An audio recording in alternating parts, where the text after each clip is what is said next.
میرے تقریر سننے والوں کو دل سے سلام. السلام علیکم ورحمۃ اللہ وبرکاتہ. الحمد للہ رب العالمین والصلاة والسلام علی سید المرسلین وعلى آلہ وصحبہ اجمعین. اما بعد فاعوذ باللہ من الشیطان الرجیم. بسم اللہ الرحمن الرحیم. وَإِنَّكَ لَعَلَى خُلُقٍ عَظِيمٍ. صدر محترم اور سامعین کرام اور میرے دینی میلے بھائیوں، میں جس تقریر کو لے کر کھڑا ہوا ہوں، جس تقریر کو پیش کرنا چاہتا ہوں، وہ رسول صلی اللہ علیہ وسلم کی اخلاق. آپ صلی اللہ علیہ وسلم اپنے مہمان کی بہت خاطر توجہ کرتے تھے، خواہ وہ کسی مذہب کی ہو اور کسی برا کیوں نہ ہو. ایک روایت، ایک دفعہ کچھ آدمی آپ صلی اللہ علیہ وسلم کے پاس آئے. آپ صلی اللہ علیہ وسلم ان کی مہمانداری کرنے کے لیے ایک بندوبست کیا.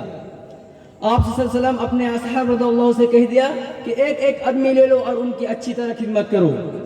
ان مہمانوں میں ایک آدمی ایسا بھی تھا جو صنعت میں مشہور تھا، اسے کسی نے منظور نہ کیا. آپ صلی اللہ علیہ وسلم اس کو اپنے گھر مہمان رکھا.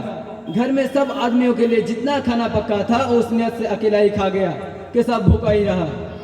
جب وہ پیٹ بھر کر کھا چکا تو آپ صلی اللہ علیہ وسلم نے اسے ایک الگ کٹورا میں سلایا اور بہت عمدہ بچھانا بچھا دیا. مگر اسے بدہضمی ہو گئی اور رات بھر وہیں کوٹری میں رفع حاجت کرتا رہا، بلکہ بچھانا بھی خراب کر دیا. صبح سوارے ہی اٹھ کر کہاں چلے گئے؟ آپ صلی اللہ علیہ وسلم نے اس کو خبر لینے گئی اور اسے ناپا تو بہت افسوس کیا. پھر ناپاک کی کپڑوں اپنے ہاتھوں سے دھونے بیٹھی. اتنے میں اصحاب رضی اللہ بھی آ گئی اور یہ حال سن کر بہت افروغت ہوا. مگر آپ صلی اللہ علیہ وسلم اس کی غصہ کو ٹھنڈا کیا. اتفاقاً وہ اپنے بے شک قیمت تلوار کو کوٹری میں ہی بھول گیا تھا. راہ میں یاد آیا اور اس کو لینے کو واپس آیا تو دیکھتا ہے آپ صلی اللہ علیہ وسلم اس کی ناپاک کی ہو کپڑوں واسطے مبارک سے دھو رہی ہے اور لوگوں کو خفا ہونے سے منع کر رہی ہے. جب آپ صلی اللہ علیہ وسلم نے اس کو دیکھا تو کچھ ملال نہ کیا، بلکہ بڑی خوشی سے اس کا حال پوچھا اور تلوار نکل کر اسے دے دی. اور وہ اسی وقت مسلمان ہو گئے.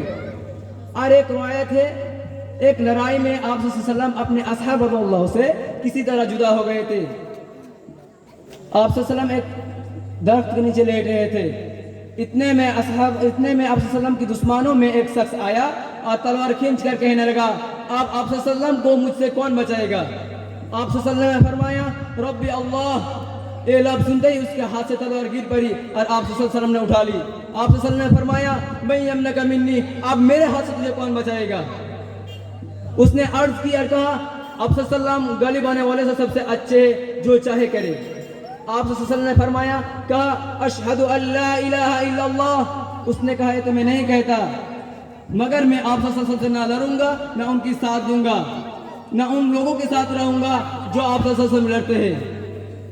آپ صلی اللہ علیہ وسلم نے اسے چھوڑ دی اور وہ اپنی ساتھیوں میں آیا اور کہنے لگا میں ایسے آدمیوں کے پاس سے آیا ہوں جو سب آدمیوں سے اچھے ہیں. اس کے بعد پھر آپ صلی اللہ علیہ وسلم کی خدمت میں آئی اور وہ مسلمان ہو گیا. یہ ہمارا رسول صلی اللہ علیہ وسلم کی اخلاق. آخر میں دعا ہے کہ ہم تمام مسلمان بھائی اور بہنوں کو رسول صلی اللہ علیہ وسلم کے اخلاق پر چلنے کا عطا فرما. وآخر دعوانا ان الحمد للہ رب العالمین. السلام علیکم ورحمۃ اللہ وبرکاتہ.